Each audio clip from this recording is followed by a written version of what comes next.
안녕하십니까, 이영돈입니다. 9월달 하면 무엇이 가장 먼저 떠오르십니까? 가을로 접어든다. 그래서 한국으로 치면은 추석 연휴가 있는 또 9월 뭐 이런 것도 생각이 날 거고. 자, 그런데 이곳 미국에서는요, Life Insurance Awareness Month라고 정해서 9월을 기리고 있습니다. 9월 특집으로 생명보험 편을 쭉 한번 여러분과 함께 알아보는 시간 갖도록 하겠습니다.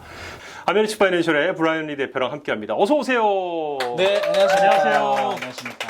네. 오늘은 약간 강의 형식으로 저도 좀 더 배워보고 싶거든요. 사실 매일 이렇게 하는데 이게 또 방송을 찍으니까 좀 긴장이 됩니다. 그렇군요. 네네. 자, 그럼 저도 오늘은 학생이 네, 돼갖고 그러시죠. 앉아서 강의하시는 거 좀 들어보도록 하겠습니다. 네, 알겠습니다. 우리 브라이언 우리 대표는요, 강의를 진짜 잘 하시는 분입니다. 그래서 여러분들께 1대1 강의를 지금 맞춤 강의를 해주시는 거니까 집중해 주시기 바라겠습니다. 생명보험의 달 특집으로 어떻게 미국 사람들이 생명보험을 쓰고 있는지 한번 오늘 정리하는 시간을 갖도록 하겠습니다. 생명보험의 어떤 용도, 쓰임새 이런 걸 얘기하면 사실 굉장히 딱딱합니다. 편하게 한번 제가 접근해 보겠습니다.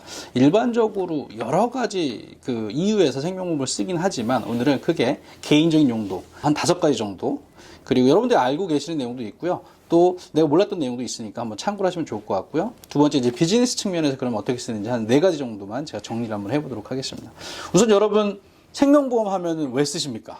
가장 대표적인 이유는 우리 브레드 어너, 우리 가장의 인컴을 리플레이스 하기 위한 거, 혹시라도 무슨 일이 있었을 경우, 아니면 이제 또 같은 말은 이제 패밀리 프로텍션이라고 하죠. 그래서 브레드 어너가 혹시라도 무슨 일이 생기면 패밀리가 갖고 있는 인컴을 리플레이스 하는 용도로 우리가 사망 보상액을 커버리지로 갖게 되는 거죠. 근데 이때 이제 가장 많이 듣는 질문 중에 하나가 뭐냐면, 그러면 나는 값어치가 얼마인가? 즉, 얼마까지 커버리지가 필요한가를 항상 질문을 하세요. 대표적인 방법, 우리 커버리지를 구하는 공식이 있어요. 그래서 다임 메소드라고 하는데, D-I-M-E. D는 뭐냐면, 내가 지금 갖고 있는 퍼스널 뎃을 얘기해요. 그래서 크레딧 카드 뎃이 있다거나 아니면 뭐 퍼스널 뎃이 있다. 그럼 만약에 예를 들어서 10만 불의 뎃이 있다 그러시면 그 어마운트를 포함하는 거고요. I는 지금 annual income. 근데 annual income에 곱하기 10 times를 합니다. 그 이유는 브레드 어너가 없었을 때 그 인컴이 10년 동안은 지속적으로 스테디하게 들어와야 기존 이제 가족들의 생활이 0이 된다라는 그런 원리거든요. 그래서 DI고요. 그 다음은 M이에요. 미국에 계시는 분들은, 집을 가지고 계시는 분들은 몰기지를 많이 가지고 계시는데, 몰기지 뎃이 있으면 그것 또한 사망 보상액의 커버리지로 우리가 포함을 합니다. 그리고 E는 education expense인데, 아이들이 있을 경우에 이제 우리 공부하는 데 들어가는 비용들이 있겠죠. 어린 아이들이 한 달에 학비로 들어가는 또는 그런 교육용으로 들어가는 비용들이, 어머님들이 이거 들으시면서 아마 차이가 많이 있겠지만 저희가 평균 한 달에 1,000불 정도를 잡아요. 아마 그거보다 더 많이 쓰실 거예요, 사실은. 한 달에 1,000불 하시면 아마 굉장히 웃으실 겁니다. 우리 애들은 막 3,000불씩 들어가는데, 이럴 수도 있어요. 그러면 한 달에 1,000불이면 1년에 12,000불. 그러면 우리가 학교 가기까지 대략 우리 20살까지로만 봤을 때 24만 불이에요. 아이 한 명 있으시면 24만 불, 둘이 있으면 거의 48만 불, half million. 최근에 손님 만났는데 아이가 4명 있어요. 그러면 100만 불 필요한 거죠. 그 나이에 따라서 디덕션을 하셔가지고 적정한 그런 우리가 패밀리에 혹시라도 아빠가 안 계셨을 때 리플레이스 할 어마운트를 이렇게 더하는 거죠. 그래서 예를 들면 대신 뭐 10만 불이 있고 인컴이 한 6만 불이다. 몰기지가 한 20만 불 정도 있다. 그리고 에듀케이션으로 우리 아이들이, 어린 아이들이 2명 정도 있다. 그러시면 10만 불, 그리고 6만 불 곱하기 10 times니까 60만 불, 그리고 모기지가 20만 불, 그럼 얼마죠? 90만 불이죠. 그리고 아이들이 둘이 있으니까 뭐 한 30만 불 정도? 30만 불? 그러면 한 벌써 120만 불이죠. 그럼 이제 120만 불이라는 그런 커버리지가 필요하다는 계산이 나온 건데, 이제 거기서 어저스트를 해 나가시는 겁니다. 두 번째는 리타먼트 플랜을 하시다 보면 항상 생명보험이 나와요. 생명보험이 우리가 돌아가시면 받는다라는 그런 그 고정관념이 좀 있으신 분들이 있는데, 우리 그 유명한 말이 있습니다.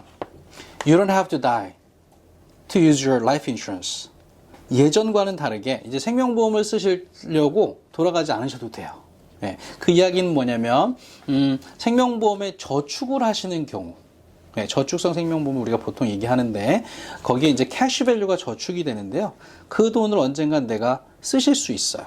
IRS 텍스 코드에 보시면 IRC 7702A라고 하는 조항이 있는데 라이프 인슈런스의 캐시밸류를 모으신 돈은 나중에 론아웃을 해서 쓰시면 텍스를 내지 않는다라는 그런 원리가 있습니다. 그래서 서플리멘탈 리타이어먼트 인컴으로 저희가 라이프 인슈런스에 추가로 저축하는 리타이어먼트 플랜으로 쓰기도 합니다.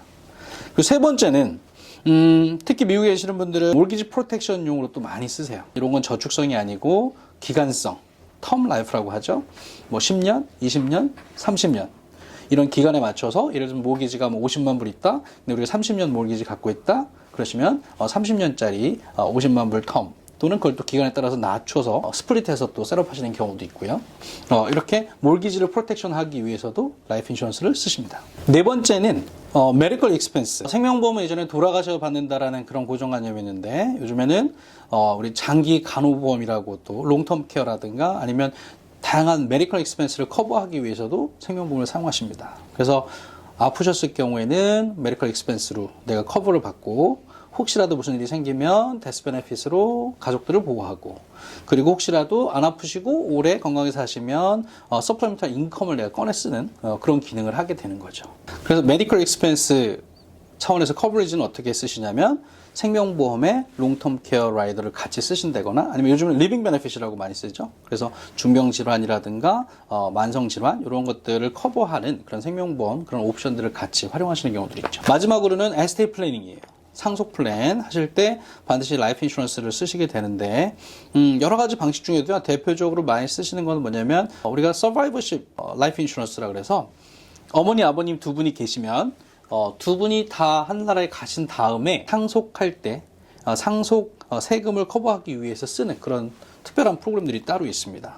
일반 생명보험은 좀 많이 다르게 가격도 어떻게 보면 저렴할 수도 있고요. 그래서 아니면은 에스테이트 이퀄라이제이션이라 그래서 예를 들면 자녀가 여럿인데 부모님께서 뭐 비즈니스를 하고 계세요. 자녀가 3명인데 예를 들어서 모든 사람이 또 한 비즈니스 다 같이 물려줄 수 없으니까 한 자녀에게는 비즈니스를 물려주고 또 나머지 두 자녀에게는 그만큼의 밸류에 맞는 라이프 인슈런스 커버리지를 또 물려준 다양한 방법을 이렇게 상속 플랜을 하실 때에도 생명보험을 꼭 쓰신다라는 거예요. 상속 얘기까지 나오다 보니까 네. 굉장히 중요한 거네요. 지금 이 사실은 생명보험이라는 것 자체의 쓰임새가. 더 디테일하게 들어가면 개인 용도에서도 굉장히 파생되어 있는 플랜들이 많이 있어요. 아주 일반적으로 쓰시는 그런 내용들만 5가지를 제가 정리한 겁니다. 네. 기업 용도를 분명히 처음에 이제 시작하실 때 말씀하셨거든요. 기업 용도로는 이게 라이프 인슈런스가 쓰인다고 잘 몰랐던 분야인 것 같아요. 그것도 좀 설명해 주십시오. 우선 첫 번째 경우는 뭐냐면요. 저희가 이제 buy sell agreement이라고 해요. 그래서 비즈니스 하시는 분들 중에 혹시 파트너십을 하시는 분들이 계세요. 그러니까 두 분이 파트너십을 하는데 오너십이 50% 대 50% 이런 경우들이 있어요. 만약에 파트너십을 같이 하는데 한 분이 혹시 돌아가시게 되면 비즈니스가 어떻게 될까요, 여러분? 이 경우를 사실은 많이 생각을 해보시는데 이랬을 경우에 비즈니스를 프로텍트하는 방법 중에 하나예요. 예를 들어서 파트너 중에 한 분이 돌아가시게 되면 그 회사에 갖고 있는 지분은 그 파트너분, 돌아가신 분의 베네피셔리에게 사실은 그 상속이 되는 거죠. 그럼 일반적으로는 비즈니스와 상관이 없는 스파우즈 분들이 사실은 인볼브 해야 되는 상황이 오게 됩니다. 그러면 스파우즈 분들은 비즈니스에 대해서 아직 사실 잘 모르실 수 있는데 그럼 비즈니스가 예를 들면 산으로 가는 경우가 또 발생할 수 있겠죠.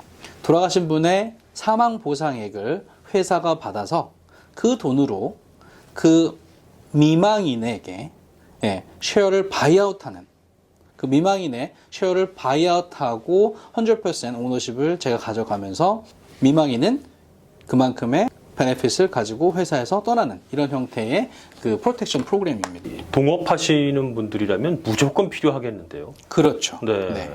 두 번째는 저희가 executive 보너스 플랜이라고 저희가 이제 라이프 인슈런스를 많이 이제 쓰는 경우가 있는데 401k라든가 심플 IRA라든가 이런 기업에서 연금을 우리가 보통 하는데 그 퀄리파이 플랜이라고 저희가 얘기를 하는데 그때는 가장 큰 룰이 뭐냐면 모든 직원에게 이퀄리 베네핏이 돌아가야 돼요. 디스크리미네이션을 하면 안 되는 거죠. 근데 예를 들어서 제가 회사에서 정말 중요한 executive들에게만 보너스를 제공하고 싶다라고 했을 때는 non-qualified 즉 그 룰에 저촉받지 않는 범위 내에서 별도의 그런 컴펜세이션이나 보너스를 지급할 수 있습니다. 많은 경우 그 라이프 인슈런스를 통해서 캐시밸류를 통해서 베네핏을 드리는 형태, 그리고 회사를 그만두시면 본인께서 가지고 나가시고 나중에 리타이어 플랜이라든가 개인적인 용도로 활용하실 수 있도록 그렇게 또 셋업을 하고 있습니다. 질문 없으신가요? 뭐 익제큐티브 보너스 플랜에 이렇게 가입이 된 분들은 회사로부터 약간 특별 대우를 받는 그런 느낌. 그래서 회사의 또 충성도도 높일 수도 있고 회사 이미지도 좋아질 수 있고, 그리고 이게 회사에 도움이 되지 않나요? 다음 내용이에요. 사실은. 아, 그렇군요. 네. 만약에 우리 회사에 이사님이 지금 가장 중요하시죠, 그죠? 우리 회사에서. 그랬나요? 네. 네, 네. 우리 키퍼슨이 회사에 안 계시면 회사 비즈니스에 가장 직접적인 영향을 받게 되는 경우가 많죠. 그래서 키퍼슨을 위한 생명보험 플랜을 따로 또 들기도 합니다. 네. 그래서 예를 들면 회사 운영에 굉장히 키퍼슨인데 이분이 혹시라도 사망한 경우가 발생하게 되면 회사 입장에서는 당장 경제적인 어떤 손실이 발생하게 되겠죠. 그리고 그분을 리플레이스 할 수 있는 또 좋은 분을 또 하이어해야 되니까 비용이 들고요. 그래서 우리가 회사의 비즈니스를 프로텍트하는 방법의 하나로 우리 회사의 키퍼슨이라고 인정되는 분들을 따로 인슈런스를 들어드리는 거죠. 그 사망 보상액이 회사로 오게 되는 것이고, 그래서 그 회사는 그 돈을 가지고 그분을 리플레이스 할 수 있는 경제적인 손실을 최소화하는 방법입니다. 아니 방금 그 키펄슨에서는 저는 안 들어주실 것 같아서 뭐 그냥 대충 한 귀로 듣고 한 귀로 흘렸습니다. 됐어요? 네. 노 코멘트 하겠습니다. 네. 마지막은 퀄리파이 플랜. 저희가 뭐 다른 영상에서도 여러 번 다뤘지만 401k라든가 프로핏 쉐어링이라든가 또는 뭐 디파인 베네핏, 펜션 플랜, 이런 퀄리파이 플랜들을 셋업하실 때 꼭 그 안에 뮤추얼 펀드나 인베스트먼트 툴들만 넣으시는 게 아니고요. 라이프 인슈런스를 넣으실 수도 있어요. 예를 들면 홀 라이프 인슈런스 쓰시면은 전체 프리미엄을 전체 컨트리뷰션의 50%까지는 홀라이프에다 넣으실 수도 있고요. 그리고 뭐 유니버셜 생명보험을 쓰신다면 25%까지는 또 거기다 넣으실 수도 있고요. 또는 프로핏 쉐어링을 하신다, 그러면 또 생명보험으로 넣으실 수도 있고요. 또는 펜션으로 하신다, 그러면 홀라이프 같은 경우는 뭐 66%까지 넣으실 수도 있고, 유니버셜 생명보험에는 뭐 33%까지 또 컨트리뷰션 넣으실 수 있어요. 그래서 이러한 디테일한 방법들은 여러분들의 어드바이저나 우리 재정 전문가들하고 상의를 해 보시도록 하고요. 그리고 회계사님하고 꼭 상의하시기를 저희가 추천해 드리고, 오늘은 이렇게 개인적으로 또는 비즈니스적으로 내가 생각하지 못했던 다양한 이런 방법들을 통해서 생명보험을 활용하는구나, 이런 정도로 정리하도록 하겠습니다. 네, 강의 잘 들으셨습니까? 생명보험이 이렇게 다양한 용도로 사용되는지 정말 몰랐습니다. 생명보험만큼 이 시대에 좋은 프로텍션과 또 더불어서 또 어떤 자산 증식이라든지 이런 거에도 사용이 될 수 있을 것으로 분명히 보이고요. 오늘 브라이언 대표의 이제 생명보험의 용도에 대해서 그 첫 번째 시간이었습니다. 9월 달에는요, 2편, 3편, 4편까지 계속 이어지는데 앞으로 어떤 이야기가 나올지 기대가 정말 됩니다. 자, 계속해서 다음 편도 기대해 주십시오. 오늘은 여기서 인사드리겠습니다. 고맙습니다.